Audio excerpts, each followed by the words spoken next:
Bom, gravando aqui. Pessoal, então seja muito bem-vindo. A gente está fazendo aí a parte 2, né, da Cogna. Toda semana então a gente está estudando uma empresa. O Felipe está focado nisso daí, tá adquirindo aí bastante conhecimento, está cavando aí cada empresa, né? A gente rolou aí uma votação lá no grupo do Telegram, então a empresa da semana que vem vai ser a Uzi Minas. E agora, hoje aqui, a gente está finalizando a Cogna. Inclusive, um dos nossos planos aí, se tudo funcionar da parte da tecnologia, é até fazer esses estudos das empresas ao vivo. Então, aí você vai poder participar, mandando dúvidas e tudo mais, enquanto a gente estiver fazendo, tá? Então, se você não assistiu ainda a primeira parte da Cogna, está disponível no canal do YouTube. Dá uma procuradinha aí. Depois eu coloco aqui na descrição do vídeo também o link para você clicar e assistir a parte 1. Hoje é a parte 2 dessa empresa aí muito interessante, que é uma das maiores educacionais do Brasil, porém com muitas polêmicas, né, que a gente tem trazido. Importante falar que aqui não é recomendação de compra nem de venda, aqui é para você estudar a empresa e entender o que está acontecendo. E muitas vezes, quando há polêmica numa empresa, pode ser uma grande oportunidade, desde que essa polêmica, né, você visualize ou acredite que ela vai sair num prazo aí, normalmente, né, de 1 a 2 anos, fica interessante de comprar a ação. Não estou falando que é isso que vai acontecer com o Cogna, só que esse deve ser o nosso foco, né, entender os problemas, todo papel aí, toda ação que está caindo vai ter algum problema sério na empresa e julgar se esse problema vai acabar ou não, para daí você comprar, né, e ter uma oportunidade, ser uma oportunidade de investimento boa ou não. Então vamos lá, vamos aprofundar aí Cogna, parte 2. Felipe, manda bala. Beleza, vou continuar aqui, pessoal. A gente só relembrando, compartilhar a tela aqui. Bom, no vídeo passado a gente falou a respeito do histórico da empresa. A gente passou por todo o histórico da empresa desde 1966 até o que ela é hoje. A gente deu uma olhada nos indicadores dela, né, para ver como está a saúde financeira e até o momento a gente viu que ela não está uma empresa saudável no momento. A gente passou também pelas operações, só lembrando que ela é dividida em 4 empresas, né? Então, a Croton, a Platos, a Saber e a Vasta. Uma delas é voltada para o consumidor, é o B2C, e ensino presencial. Presencial não, ensino superior. A Superior. outra, isso. Então, são duas que são do ensino superior e duas que são do ensino básico, né? Uhum. Aí uma delas é voltada para o B2C e a outra para o B2B, de cada um. B2C, né, só lembrando rapidinho, então, ensino superior, B2C é a faculdade, né, o cliente é o aluno. O B2B, ensino superior, também é faculdade, só que o cliente são outras faculdades que contratam, né, para Exatamente. fornecer material, esse tipo de coisa, contratam a Cogna. Já no Exatamente. ensino fundamental, B2C são as escolas, né, para as crianças, então o cliente é a criança, né, o pai da criança, e o B2B das escolas, o cliente são outras escolas que contratam a Cogna para terem aí o material didático, para terem o suporte de administração, contabilidade, tudo mais que é necessário para rodar uma escola, né? Então são esses 4 braços da Cogna. Perfeito, Caio.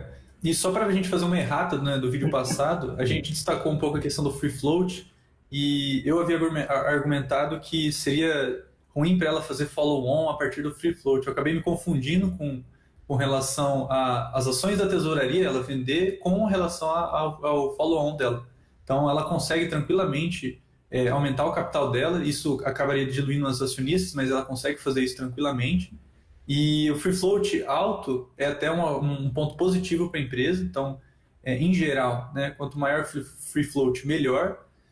Só tem que ficar um pouco atento aos riscos. Né? Um free float muito alto, para algumas empresas não é tão interessante porque ela pode perder a controladoria. Né? Então, às vezes, uma empresa que detém outra, se ela não tem se o free float está muito alto a ponto de outra empresa conseguir comprar a maioria das ações ordinárias, isso pode ter a troca do. Pode falar, cara. O que é free float? Ah, verdade, né? A gente falou no vídeo passado, free float é você nada mais que pegar todas as ações da empresa e o percentual dessas ações que estão no mercado, então que podem ser negociadas no mercado secundário. Que estão na Então, bolsa, que estão operando lá na tela, né? isso, exatamente, exatamente. Bom, aí é isso. Aí só o follow-on, né, para ficar bem claro, né? Follow-on é quando a empresa capta recurso, né? Então, pensando aí na padaria do bairro, né? O dono da padaria quer fazer algum investimento, ele pode ou bater na porta do gerente do banco lá, né, e pedir empréstimo no banco e faz esse investimento, supondo que a empresa não tenha caixa para fazer o investimento, ou a empresa pode pegar e pedir novos acionistas. Então, como que ela faz isso? Ela pega e fala, ó, quem quer ser sócio de mim? E aí esses sócios vão lá e colocam dinheiro na empresa, e aí ela faz esse investimento com o dinheiro desses sócios, esses sócios entram com um percentual da empresa. Então, quem já estava na padaria, agora tem menos, né, em percentual da padaria, porque agora entraram novos sócios que colocaram dinheiro, e o percentual desses novos sócios vai ser proporcional ao quanto de dinheiro que eles colocaram, né? Perfeito. Aí, bom, agora a gente vai falar, faltam dois pontos, né, para a gente analisar a Cogna, que são os riscos e as projeções. Então, com base nos riscos, a resposta que a gente quer saber a pergunta que a gente quer conhecer é quais são os riscos. Então, assim, começando com os riscos relacionados à companhia, então, que estão diretamente relacionados à companhia. A empresa apresenta alguns riscos com relação à continuidade das aquisições, então é importante que ela consiga continuar as aquisições. A gente já viu nas operações que ela cresce por meio de aquisições, comprando faculdades de bairro, comprando faculdades em cidades menores, em centros urbanos. Então ela precisa continuar com essas aquisições. Algumas responsabilidades, um risco grande, a responsabilidade por contingência das aquisições. O que seria isso? Basicamente, vamos supor que tem uma faculdade na sua cidade, que ela está mal das pernas, a Cogna vai lá e compra. E a Cogna, quando for fazer o análise, o valuation para integralizar o capital, ela não contabilizou, às vezes, uma dívida trabalhista de longo prazo que tinha na empresa, às vezes um risco estrutural dentro da própria estrutura da faculdade, então do imóvel. Então, esses riscos podem acabar prejudicando muito a Cogna. Então, é importante que ela faça uma análise muito aprofundada de cada empresa que ela adquire. Mas esse risco ela existe, ela pode falhar em um ponto ou outro. A gente vai ver mais para frente com relação às contingências trabalhistas. Então, assim, ela tem um valor muito cheio de processos trabalhistas que muitas vezes nem vinham dela, vinham de empresas que ela adquiriu. E só que ela tem que honrar com os compromissos. Então, é um grande risco. Um que eu marquei até que eu grifei é a atualização da plataforma integrada K12, né? Segundo a Cogna, eles têm uma certa dificuldade de atualizar a plataforma porque ela é muito extensa, muito grande, e o fato dela ser muito complexa, extensa, para proteger a plataforma de uma cópia de né? Acho que o Caio comentou semana passada com a relação do B2B, como é difícil uma empresa com um B2B muito bom, relacionado principalmente a software, a estrutura, essas coisas, ao digital, não ser copiado hoje em dia. Então, para se proteger disso, a Cogna ela faz uma estrutura bem robusta e complexa, mas isso é um ponto fraco na questão das atualizações dela. Então, isso é bem forte na empresa. E outro ponto também é que ela tem uma sazonalidade enorme nas vendas dessa plataforma integrada K12. Então, você sabe o que é essa plataforma K12? Sim, essa plataforma K12 ela é dessa empresa aqui, ó, que é da Vasta, que é a de educação básica, B2B educação básica. Então, ela presta serviços digitais, igual o Caio falou também, de processos jurídicos, digitais em geral. Então, né, a gente até comentou, tem a Vasta Platform, que tem soluções de conteúdo core, tem as soluções de conteúdo complementar, então tem aplicativos envolvidos no meio, tem a questão de livros, impressão de livros, tem o marketing digital, são vários braços dentro dessa plataforma. E o diferencial da Vasta é essa plataforma. Então, se ela de alguma forma for copiada, isso vai impactar muito negativamente a empresa. E como ela presta serviços para outras empresas também, não só para as escolas dela, é mais um risco que ela corre também. Bom, continuando, aí tem a concorrência significativa, né, e possibilidade de novos competidores. Aqui justifica o porquê que ela adquire tantas escolas, tantas faculdades. Então, ela para minar esse risco de novos competidores. Porque qualquer universidade próxima dela, seja pequena, pode ser uma familiar, que for, é competidora da Cogna. E aqui um aspecto interessante, alta dependência do reconhecimento de marcas e publicidade para a captação de novos alunos. A gente viu, né, no último vídeo como ela gasta com a questão do CAC, com a questão das despesas de vendas aqui, ó. Está em torno de 31% das despesas com vendas, é muito alto esse valor. Tanto que depois a gente vai ver nas projeções que ela está buscando alternativas para diminuir isso. E ela precisa do reconhecimento das marcas dela, por isso também que ela continua fazendo aquisições. Então, a marca Ângulo, uma marca bem antiga, que hoje pertence à Cogna, ela precisa que essa marca esteja sobre o portfólio dela, para que ela consiga captar cliente, poder fazer o marketing dela. Então, ela é bem dependente disso. Outro ponto aqui também, as marcas, a gente comentou também que ela teve uma mudança na estrutura da empresa. Da Cogna saiu 4 outras empresas, e as marcas, que é o nome Cogna, Vasta e Platos, aqui está Planos, mas é Platos, ainda não são registrados no INPI. Então eles entraram no processo, mas ele não está registrado ainda. Então, se porventura outra empresa com esse mesmo nome tiver dado entrada antes, provavelmente quando o INPI fechar o processo, a Cogna vai ter que fazer um aporte ou comprar esse direito de uso do nome. Esse INPI é uma coisa louca, cara. Demora muito tempo. Demora, né? demais, é absurdo, cara. Absurdo. O aumento da inadimplência é um risco enorme que ela tem, inclusive ela é um dos calcanhares de Aquiles dela. Então ela recebe por meio das mensalidades, e houve um aumento de inadimplência nas mensalidades.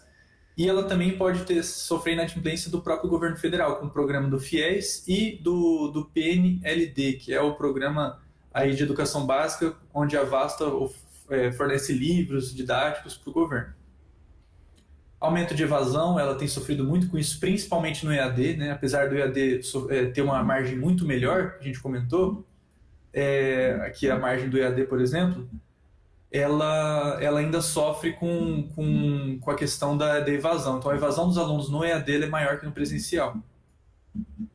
Bom, alterações no exame da OAB e redução do número de concursos públicos impactam um pouco ela, porque a gente sabe que um bracinho de negócios dela é relacionado a cursos voltados para aprovação da OAB, para aprovação em concursos públicos. A não renovação de contratos de locação favoráveis, então ela está tendo muito problema com isso, inclusive foi pauta era para ter sido pauta, os investidores queriam muito essa pauta no final do ano passado, onde ela apresentou o guidance dela. Ela depende dessa questão da renovação dos contratos, porque se os contratos não forem favoráveis a ela perde muita questão da localização, que é crucial para o negócio dela. Então, e lembrando que o foco dela é no ensino físico, né? Então... Exatamente. Hoje a maior parte da receita está no físico. E mesmo até no EAD, ela precisa ter instalação de polos. Então, de todo jeito, o físico, né, o imóvel, é necessário para a empresa. Aqui, acho que de todos os pontos que a gente falou, dos 2 vídeos que a gente lançou, esse aqui é o mais importante deles, tá? Então, de todos os riscos, se você está olhando para a Cogna, esse é o risco que você tem que analisar, que é a perda ou a redução das políticas de financiamento ou benefícios fiscais conferidos por adesão ao ProUni e principalmente ao FIES. Então, isso pode afetar os resultados dela e está afetando, e esse é o grande problema dela. Então, agora aqui, aprofundando mais nesse ponto, que é sem dúvida o mais importante. Aqui é a relação do número de alunos do FIES e quanto que representa na graduação dela, na receita dela. Esse dado foi a Cogna que te mostrou? Então, não. Isso é uma coisa que a gente até... a gente conversou, né? O Caio em off.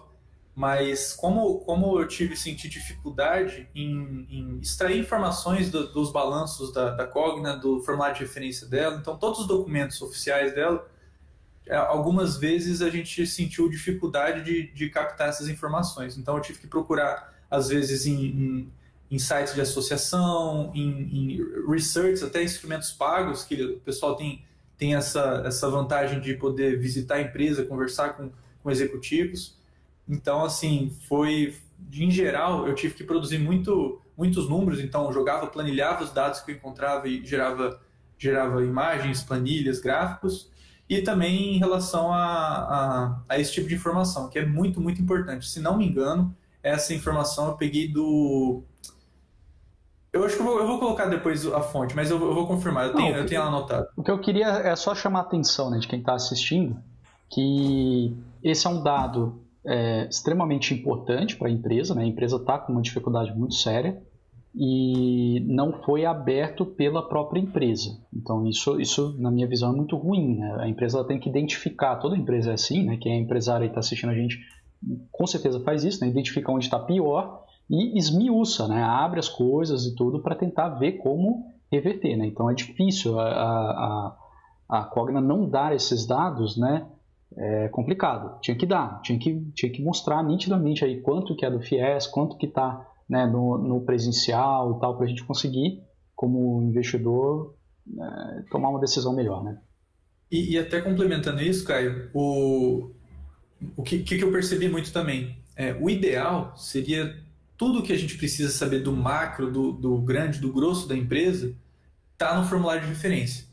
E quando a gente visita, por exemplo, a aba de projeções, que eu vou comentar aqui, a aba de projeções ela tem só 2 páginas e cada uma delas está escrita, tem um parágrafo. Então, eu tive que, além de caçar fora, né, dar aqueles Googles, pesquisar em associações e tudo, eu tive que encontrar também em outros documentos da própria empresa. Então, acho que até essa questão da dificuldade de encontrar dados até dentro da própria empresa, isso eu vejo que não é muito positivo.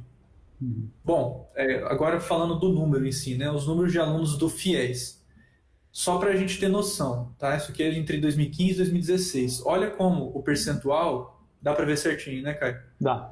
Olha como o percentual de alunos dela eram muito relevantes com base no FIES. Então, mais da metade dos alunos dela, falar um número genérico, um pouco mais da metade dos alunos dela vinha do FIES. Então, assim, é surreal. Isso da presencial. Mas isso... E da total... pode falar. Isso aí é da Cogna ou é o número total de alunos FIES no Brasil? É só da Cogna, é direcionado à empresa. Tá? Isso aqui é só da Cogna. Então eles deram o dado.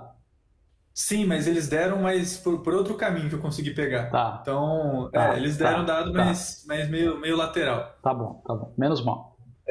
Não, é menos mal mesmo. Mas assim, é um dado que a gente, comparando com as outras empresas, com a CSN a gente conseguiu dados precisos já no formulário de referência. CVC, que é um case que eu tive a oportunidade de estudar profundo também, eles dão tudo o que precisa no formulário de referência. Uhum. Então, assim, esses dados, tem muitos que eu consegui de casa de análise, alguns eu tive que procurar em relatórios antigos da empresa. A questão dela ter mudado a estrutura dela dificultou muito isso também. Então, hoje ela não dá mais esse dado de diferenciar a graduação presencial, da graduação EAD e da educação básica. Agora ela divide nas 4 empresas dela, então é difícil a gente usar dados comparativos, então ela não continua a perpetuidade desses dados, então é difícil, assim, sabe? Esse é um ponto interessante.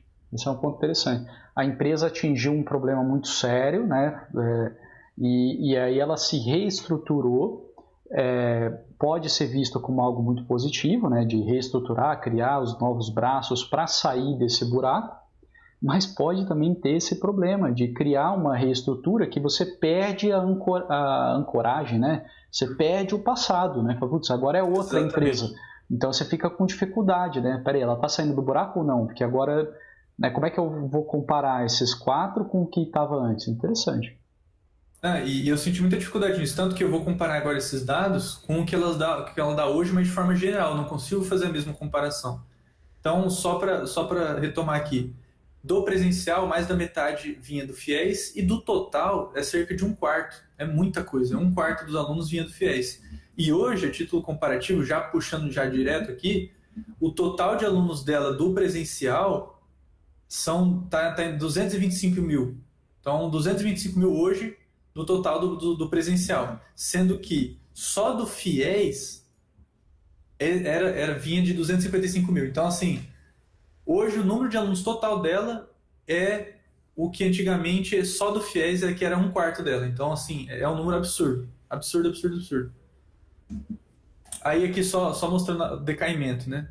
Em 2014 ela tinha cerca de 250 mil alunos pelo FIES e em 2019 ela estava na casa dos 50 mil. Foi uma redução de 75%. Então, assim, é surreal. Então, só o que ela tinha de FIES em 2014 hoje representa a base total de alunos dela. É interessantíssimo. Aí eu vou comentar depois desse PEP, que é um programa que ela criou para tentar tapar o buraco do FIES, mas ainda assim não tá sendo forte, não está sendo relevante. E financiamento estudantil é um problema no mundo. É um problema. Não é fácil. Ela está sujeita à penalidade da lei de improbidade administrativa, que é uma lei federal. Então, por conta que ela tem muita relação governamental, a gente vai até comentar depois da questão do conselho administrativo, né, que tem uma figura lá que ele tem relações governamentais, já trabalhou com político, tudo, é filiado a partidos, e também com a questão do PNLD, que ela oferece o material para o governo. Então ela tá sujeita a esse tipo de penalidade. Leis que normalmente são relacionadas à parte pública. A remuneração dos administradores executivos se baseia também em planos de opções de compra de ações. Então tem essa questão de, por exemplo, de uma eventual... como é que fala? Essa linha, conflito de interesse, né, que sempre tem na bolsa, tudo. Então tem com relação aos administradores também. Um risco dela que é relativamente grande, ela precisa manter o índice regulado pelo MEC. Então, se o MEC determina que para ela ter polos de EAD e para ela manter aquele curso X dela aberto, os alunos, quando forem realizar a prova do MEC, tem que atingir uma determinada nota. Se caso não atingir, ela corre o risco de fechar aquele curso. Então, é um risco que ela está diariamente correndo. Então, ela precisa manter o nível de qualidade dela, senão as portas podem ser fechadas e ela perde receita e aí vira um efeito em cascata. E aqui, só voltando àquilo lá que a gente comentou, que acho que o Caio deu bastante atenção a isso, que ela pode ter a incapacidade de proteger a propriedade intelectual dela, principalmente relacionadas a empresas B2B, que está mais relacionadas a patentes, a softwares e essas coisas. Também tem relacionado à marca, mas o foco aqui seria a questão dos softwares e patentes. Sistemas de TI e essas coisas. Bom, agora a gente relacionados à companhia, focando nos fornecedores, ela tem um risco da variação do preço do papel. Então, ela produz muito didático e paradidático, muito para ela mesma, para terceiros, para o governo. Então, a variação no preço da celulose impacta muito o resultado dela. Inclusive, um dos clientes dela, que é a Suzano, representa um percentual relevante, né, para a empresa. Então, ela tem poucos fornecedores nessa área. Isso é um problema. Relacionados aos clientes, isso é muito, muito importante também. Isso a gente vai falar também da relação da inflação, né? Então, ela tem uma dificuldade para reajustar a mensalidade conforme o aumento salarial dos funcionários. Então, como é uma empresa muito grande, a relação de funcionários ela tem que ser bem contratuada, né? No contrato vai ter lá, seu salário vai aumentar tantos por cento ao ano, ou indexado à inflação, indexado ao indicador. E ela está tendo dificuldade em acompanhar o aumento salarial com o aumento da inflação. Então, isso é muito problemático para a empresa, ainda mais agora, nesse momento que a gente está vivendo de aumento da inflação, é um perigo. Então, ela não está conseguindo fazer esse reajuste. Então, quanto mais aumenta a inflação, ela tem que aumentar o salário dos professores para corrigir, mas ela não consegue aumentar o ticket médio dela, o valor da mensalidade para o aluno. Então, ela pode acabar perdendo aluno. Na verdade, o que aconteceu, né, com o ensino à distância é que as mensalidades estão cada vez mais caindo do ensino presencial. Isso com certeza é mais um problemão para a Cogna. E um dado fornecido pela própria empresa em 2019, tá? 38% dos custos dela provinha de salários. Então, vinha de salários. Então, assim, é um custo muito alto que é bem relevante para a empresa. Relacionados ao setor, né? Então, o setor ele é altamente regulado e supervisionado pelo MEC. Então, se o MEC amanhã falar que para ter curso de medicina a nota tem que ser 5 estrelas, ela vai fechar uma cadeia de cursos de medicina e isso vai impactar absurdamente a receita dela. Então, isso é um risco. Então, é um setor altamente regulamentado. E isso, né, como eu sempre falo, vale para os dois lados, né? O regulamentado Exatamente. Também é bom porque é difícil, difícil você abrir uma outra universidade porque você tem que cumprir uma série de coisas que o MEC, né, determina e a Cogna cumpre. E isso traz uma vantagem para ela também, justificando a questão da aquisição dela. Para ela é muito mais rentável, às vezes, fazer uma aquisição do que sair do zero, Uhum. construindo e criando um novo polo, um novo centro. E aqui uma questão interessante que eu não tinha conhecimento, eu acredito que poucos, acho que têm conhecimento disso da Cogna, mas ela tem muitas contingências trabalhistas, assim, valores assim bem exorbitantes, na minha opinião. Então, ela fez um cálculo de provisão para os passivos trabalhistas delas que deu em torno de R$ 500 milhão, tá? Isso no finalzinho de 2020. É um valor, assim, muito considerável, porque hoje a receita dela está em torno de, a gente viu semana passada, está em torno de, vamos comparar com 2019, tá? Então, o lucro dela está em torno de 1 bilhão, foi em 2019. Beleza, ela lucrou 1 bilhão, sendo que só de passivos já é meio bilhão. Isso come uma margem dela absurda, fora que ela vem tendo prejuízos recorrentes. Então, é um risco, na minha visão, é bem relevante para a empresa. E até no formulário de referência tem todas, processo por processo, quem tiver curiosidade dá uma olhada, tem o valor, tudo. E, em geral, né, eles são referentes a pagamento de horas extras, verbas rescisórias e trabalhistas em geral, reajustes salariais, cobrança de parcelas indenizatórias, segue nessa linha. Mas isso aqui, para mim, é bem importante. Legal. Bom, então, esses são os riscos, né? Tentando resumir, eu acredito que o risco FIES ele é o mais exorbitante aqui, porque a empresa perdeu muita receita por meio do FIES, muita receita. E agora a gente vai falar das projeções, tá? Aqui, principalmente, né, que o Caio até comentou antes, aqui eu tive muita pouca informação da própria empresa, tá? Normalmente as empresas fazem o que a gente chama de guidance, né? Que é basicamente apresentar um relatório ou uma reunião, um evento que ele mostre o que a empresa está esperando para os próximos anos, o que ela está fazendo para que aquilo lá aconteça, as projeções dela. E a Cogna ela não apresenta isso no formulário de referência. Isso até é uma coisa, acredito que seja bem negativa, ela não apresenta praticamente nada. E ela apresentou, nem nos documentos oficiais, um documento que ela apresentou essas informações foi no que ela chamou de Investor Day da Cogna. Então tem lá no site de RI dela esses documentos, tudo, mas não são documentos assim que são de praxe para todas as empresas. Ela apresentou de forma paralela. E eu até tive acesso a um material da Research da BTG, um material muito bom, no caso gratuito, e que fiz toda essa base de estudos com base nesses dois materiais, tanto nesse relatório da BTG quanto nos próprios documentos da Investor Day. E só para traduzir o que foi esse Investor Day, que aconteceu no dia 14 de 12 de 2020. Os investidores eles esperavam ouvir planos de venda de ativos, para melhorar o ROI, alguma alternativa relacionada à questão do patrimônio líquido. Só que não foi o que aconteceu. Isso frustrou muito os investidores. Tanto que, até puxei um dado aqui, logo após o evento, as ações da Cogna caíram 5%. Então, assim, foi bem frustrante, até na palavra dos analistas, foi frustrante o evento para quem tinha ações da Cogna. Ela projetou um CAGR de crescimento composto, que a gente chama CAGR, né, de 25% ao ano. Então, para ela, entre 2020 e 2024, a cada ano ela crescia 25%. Esse é o plano dela. Assim, para gente que vê outras empresas, tudo é um plano bem arrojado, né? Nossa Senhora. E é interessante porque... Ainda mais com o tamanho dela, né? Exatamente. Ela é gigante.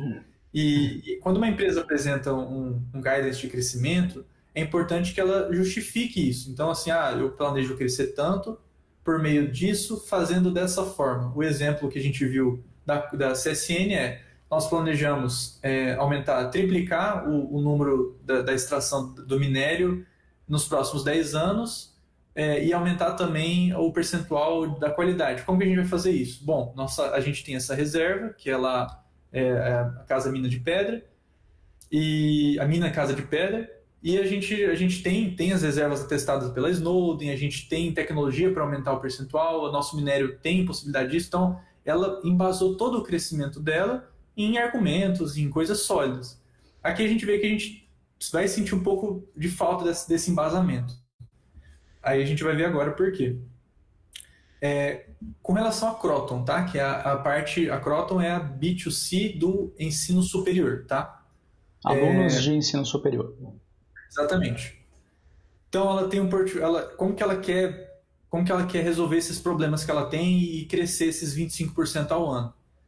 Ela vai focar num portfólio otimizado de cursos, que é o foco nos cursos que eles chamam de premium, que é onde eles conseguem as melhores margens, que são cursos de engenharia, cursos de direito, de medicina e o que eles chamam de saúde, que engloba enfermagem, farmácia, odontologia. Com esses cursos, eles conseguem uma margem maior. Então, o foco deles nas aquisições, nas aberturas de novas escolas, na abertura de cursos, é focar nesses quatro cursos, que eles chamam de premium. Então, só para o base comparativo, os alunos presenciais deles hoje, 2020, né, lá do dezembro de 2020, representava 68% dos alunos, vinha da receita dela, perdão, não são dos alunos, da receita mesmo, provinha desses cursos. Já em 2025, esse percentual que eles querem atingir é 74%. Então, mas e a base de alunos presenciais aí é outra coisa, não tem nada a ver com esses percentuais. Isso, tá, percentual da receita, tá. Isso, exatamente. Tá. Com relação à fusão e migração do campus, né? Então, eles estão tentando algo parecido com o que os investidores queriam muito que eles discorressem sobre, mas eles não falaram, aprofundaram muito, mas eles estão tentando fundir alguns campos, tentar otimizar toda a base de ativos deles, que gera muitos custos operacionais, então eles estão tentando ao máximo otimizar. E isso então, é interessante, paralelo aqui, mas eu fiz a minha graduação na Unicamp, e dentro da Unicamp, na minha época até, quando eu estava fazendo vestibular, nasceu uma universidade privada, dentro, que chamava Facamp. Ah, Facamp, né? Eu já visitei lá. E era interessante que essa instituição privada, ela nasceu com uma reputação muito boa, porque ela estava dentro da Unicamp. Então é interessante isso daí. Existe se a Cogna, né, por alguma razão, pega alguns campi, né, e bota, de repente, novas instituições ou algo do tipo, nasce com um valor diferenciado. Inclusive, agora não vou lembrar quem no jornal acabou de fazer isso, mas eu lembro, eu li recentemente alguma coisa assim, entendeu? Pelo que eu entendi, era uma universidade já estabelecida e uma empresa que não teria ligação com essa universidade, mas que pagou um aluguel, alguma coisa bem cara, para botar lá dentro uma instituição. Então é interessante isso daí para a empresa, né? E, bom, até o momento lá, eles planejam ter 25% das unidades presenciais redesenhadas e os preços dos aluguéis revisados. De certa forma, alguns são meio difíceis, porque a gente trabalha, alguns contratos dela tá por meio de contrato atípico, e é difícil você pedir revisional em contrato atípico. Para quem não sabe, o contrato atípico de aluguel é quando, por exemplo, um imóvel, que é de educação, aluga para a Cogna e eles fazem um contrato atípico, que seria um contrato de muito longo prazo, pelo menos 10 anos, reajustado a um índice fixo, e que muitas vezes o inquilino não tem o direito de pedir revisional. Então, é um plano bom a Cogna tentar apostar nisso, mas a gente percebe que em alguns contratos fica um pouco difícil. Dos que ela não tem contrato atípico, acredito que ela possa conseguir, mas é negociação, não é nada certo, às vezes são anos e anos na justiça, então, tanto que nessa parte eles esmiuçaram muito pouco. Eles não aprofundaram nessa parte. E isso é uma prática de empresas que estão lucrando, né? Que aí ela pega, aluga, né? E aí o custo do aluguel entra batendo do lucro e tudo mais. Então fica interessante do ponto de vista aí de administração alugar ao invés de ter os próprios imóveis, que muito banco faz, né? Com as agências ou as outras educacionais fora a Cogna também fazem isso. A estação, né? O local físico está dentro de um fundo imobiliário e a educacional paga um aluguel por esse local. Mas no caso da Cogna, que está tendo prejuízo, aí fica pior, né? Porque daí pagar o aluguel não abate nada do lucro que está tendo, ao contrário, só piora. Exatamente. E eles chamam essa operação, chama Sale and Leaseback, né? Que eles chamam nos fundos imobiliários. Inclusive, só um exemplo, né? Um fundo que eles têm 5 imóveis locados é o RBED 11, né? Fundo imobiliário que aluga para a Cogna, do Pitágoras, Unic, várias universidades da Cogna. Bom, eles planejam redução de 18% nos custos de aluguel e 20% no capex de manutenção. Então, esse é o projeto deles. Outra forma deles saírem do buraco, digamos assim, é o foco no online. A gente viu que o online ele tem uma margem muito melhor. Então, além da questão da margem, né? Então ele tem menos custos e despesas e eles planejam 40% do conteúdo online nos cursos presenciais. Então, aquela questão de misturar, né? Que na pandemia a gente viu bastante disso. Eles estão tentando, até na parte presencial, eles estão tentando fazer essa mistura, porque, vamos supor, se tem um modelo semi-presencial, eles conseguem imóveis menores, eles não precisam de um imóvel que caiba, sei lá, 20 mil alunos, 10 mil alunos. Fazendo essa questão do semipresencial, eles conseguem reduzir o tamanho do imóvel, precisa de imóveis menores e com isso melhora as margens dele. Foco no online também, eles planejam expandir o EAD, então eles estão apostando tudo no EAD, é o foco deles hoje. E só como gancho, Felipe, a Edux, né, que não é aliás, eu não lembro se foi a Edux ou se foi a CIR, mas uma delas, quando foi divulgar, né, o balanço, ela falou que, por exemplo, mudou o nome, não é mais EAD, ensino à distância.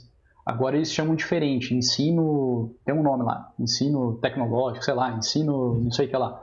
Por quê? Justamente para tirar essa coisa que você vai fazer o EAD se você não está no mesmo, se você mora longe, né, do campus. Agora não é mais assim, agora se você mora na cidade onde tem a sua faculdade, ainda assim você faz módulos pelo computador. Então não é mais, né, eles não gostam mais de chamar à distância. Mas esse modelo híbrido, né, que eles falam, é a tendência aí do mercado, é o que está sendo feito. Né? Aqui alguns dados, né, da própria Cogna. Então, com relação à Croton, né, que é a parte das faculdades, universidades voltadas para o aluno, eles planejam essa tipologia de crescimento. Então, de 2020 para 2022, eles planejam aumentar o número de cursos em 52%. Esse é o foco deles. E aqui eles mostraram a margem do Premium e a margem do Semi, né? Que é o que a gente estava falando. Bom, agora nos polos, né? Então, com relação aos polos EAD mesmo, que são 100% EAD. Hoje eles têm 1.670 polos, mais ou menos, e o foco deles é chegar em 2.300 até 2022. Isso é um aumento de 38%, tá?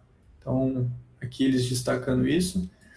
A gente viu também que o EAD foi um ponto importante para a empresa, que ajudou muito ela na questão da lucratividade. Ainda representa um percentual baixo, mas só cresce, o crescimento é bem abrupto. Então, acho que todas as empresas desse setor estão atacando bastante essa questão do online.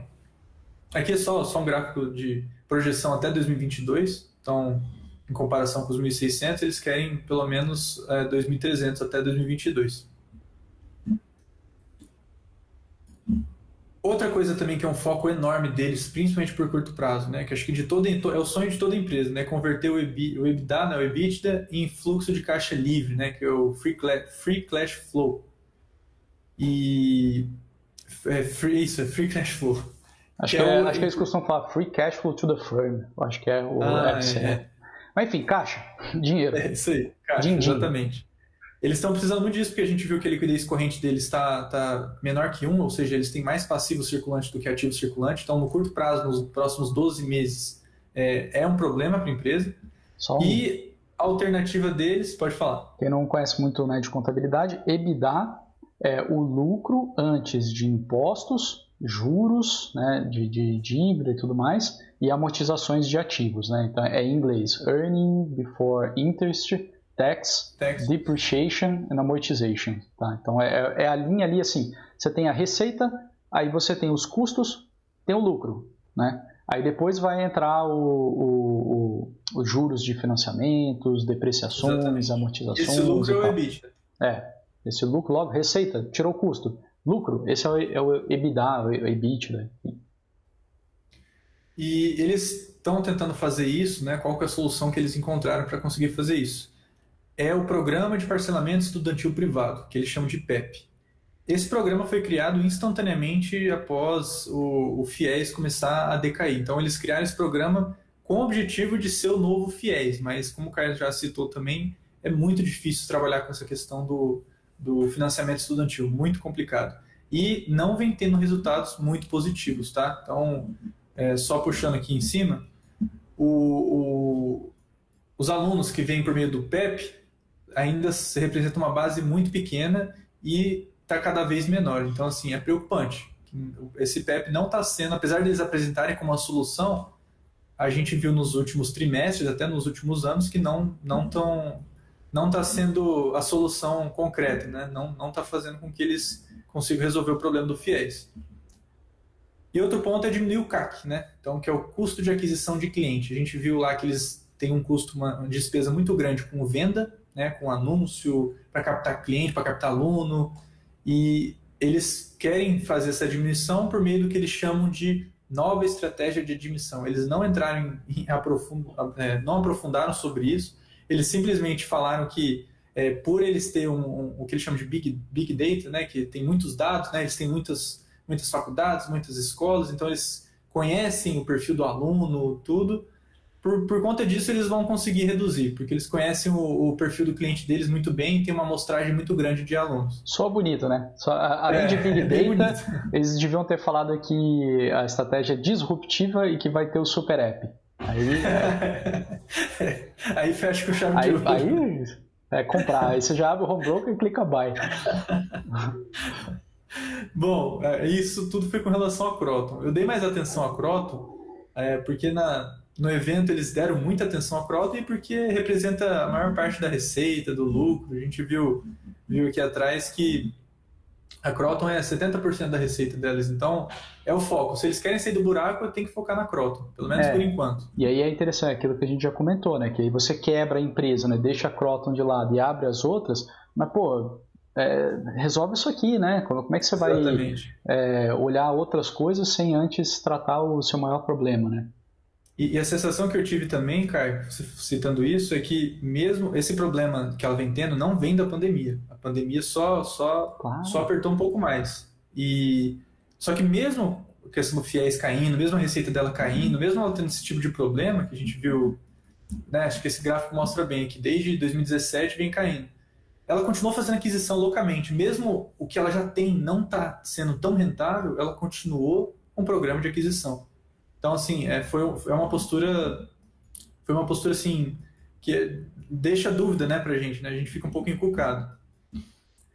Bom, com relação a Platos, né, que é a parte do B2B para ensino superior, então toda aquela parte de clientes são outras faculdades. Isso, exatamente. Que é voltada para a tecnologia da informação, né, os processos.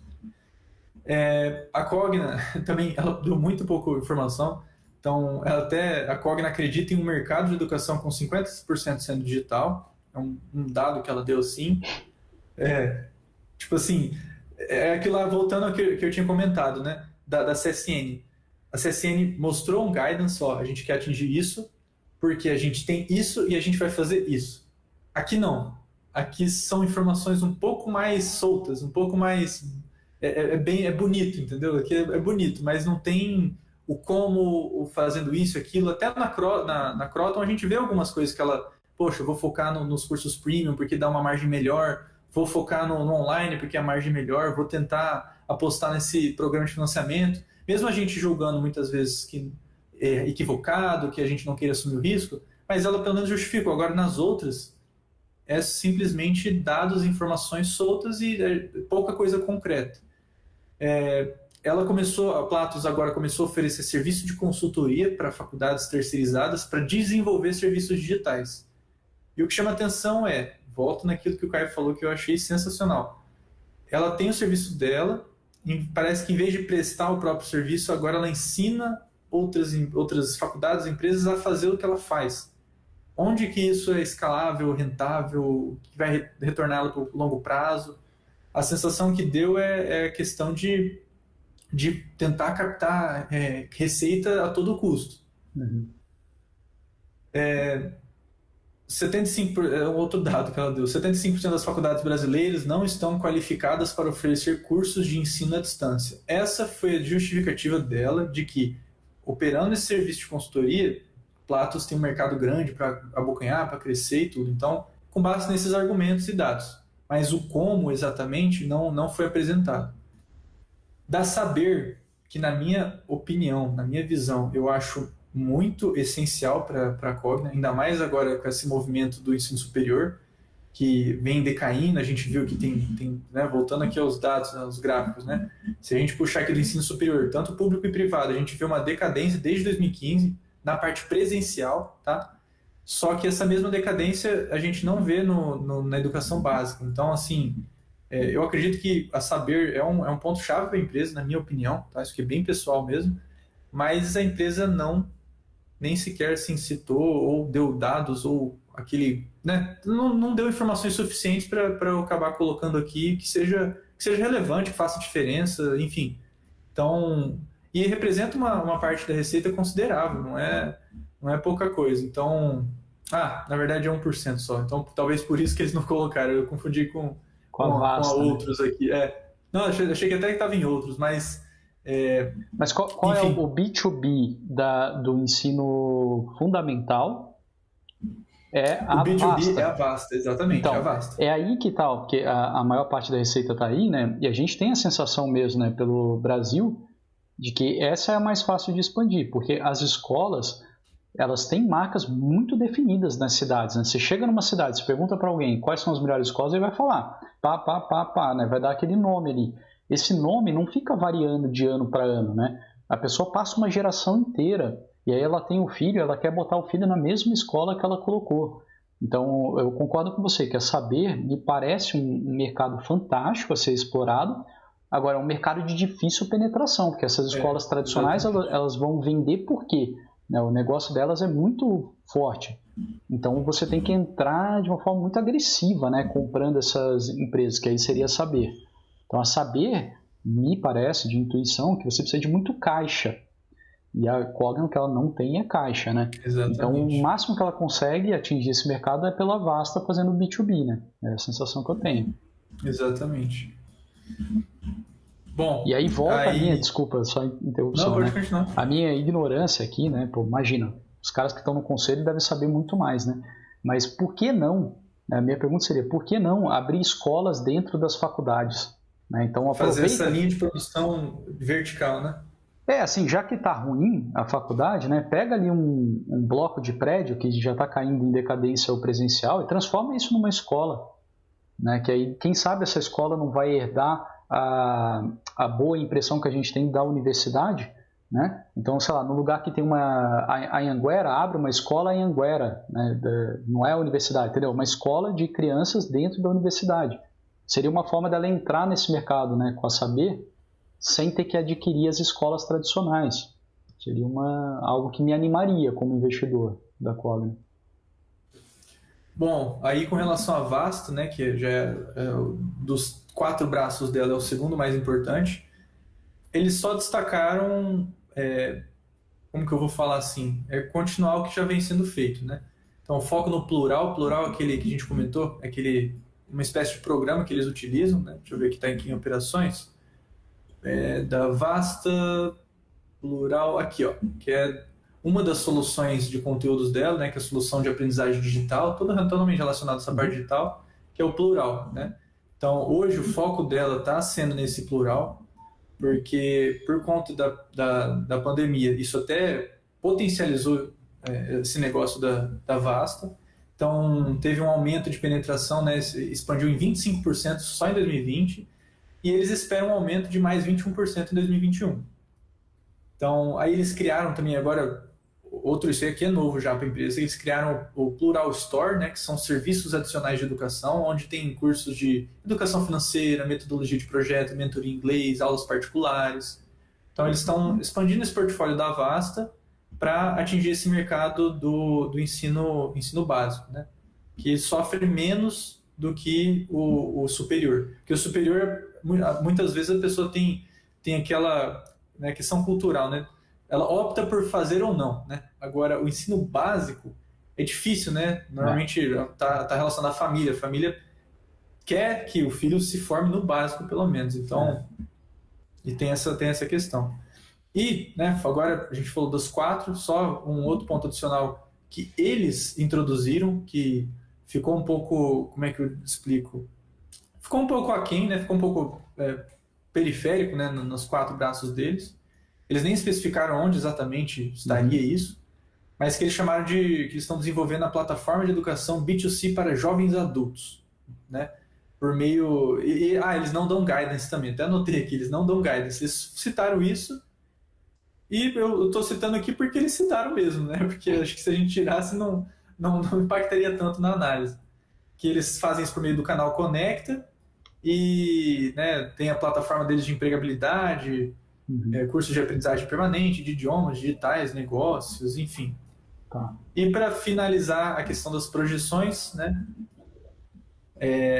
aqui só um parâmetro, né, a empresa disponibilizou isso aqui é um dado, não vem puro da Cogna, isso aqui é misturado com dados da Cogna e de projeções do próprio BTG, mas eu gostei dessas informações só para a gente utilizar como análise comparativa.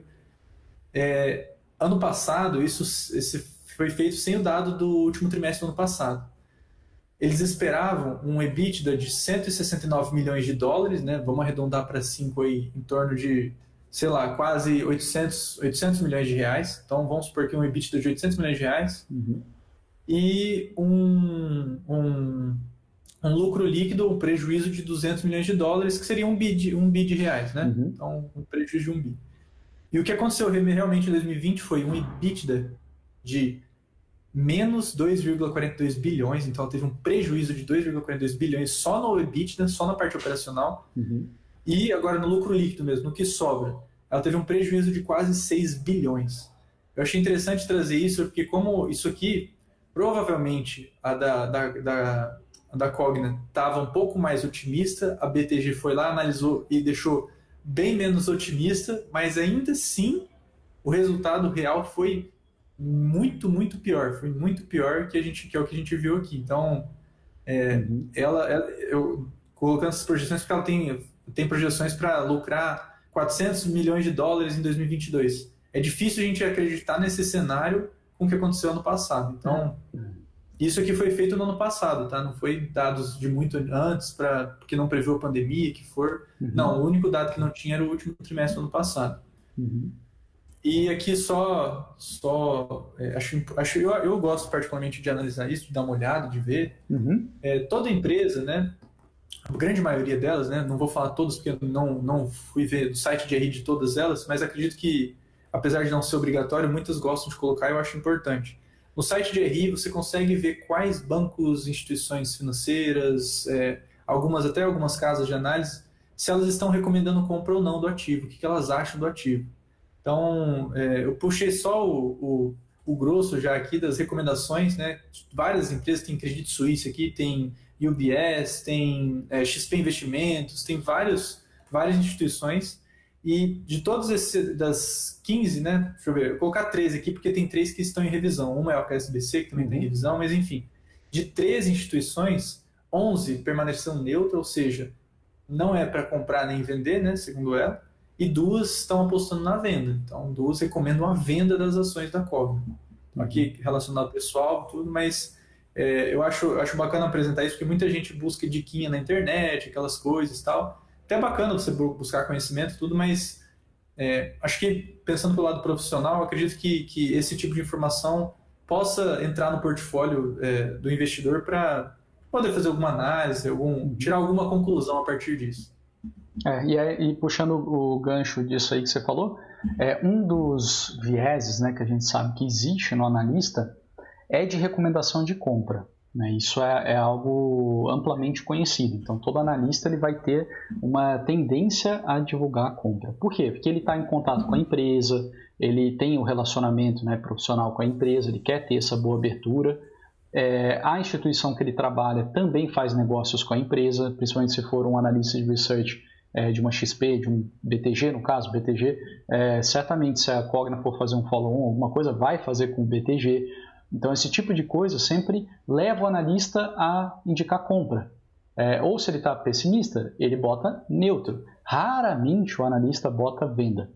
Agora, todo o trabalho que a gente está fazendo aqui, né, que o Felipe está fazendo aí muito bem, de trazer essas informações para a empresa, para a gente julgar, né, independente do analista, a gente julgar se, eu quero ser sócio ou não quero ser sócio. Depois disso, você vai ver o que o analista está falando. Então, igual o Felipe fez. Depois está aqui, ó, recomendação. E aí você vai olhar, pelo menos eu, né, pessoalmente, olho ali os neutros e falo, vários desses neutros seriam vendas se o cara estivesse na casa dele ou decidindo para ele mesmo, eu acho. Não, é interessantíssimo isso. Interessantíssimo.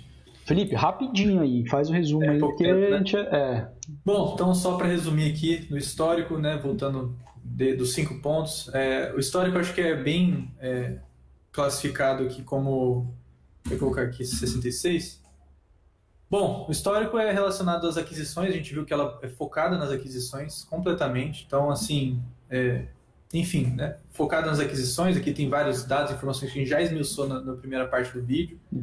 Indicadores, ela apresenta vários problemas relativamente graves, principalmente com relação à liquidez corrente. É importante de bater esse ponto porque se ela não cumprir com as obrigações de curto prazo dela, pode cair muito o score dela para adquirir novos empréstimos, pegar mais dinheiro, e isso prejudica todo o longo prazo dela. As operações dela a gente já sabe que ela é dividida em 4 empresas, tá?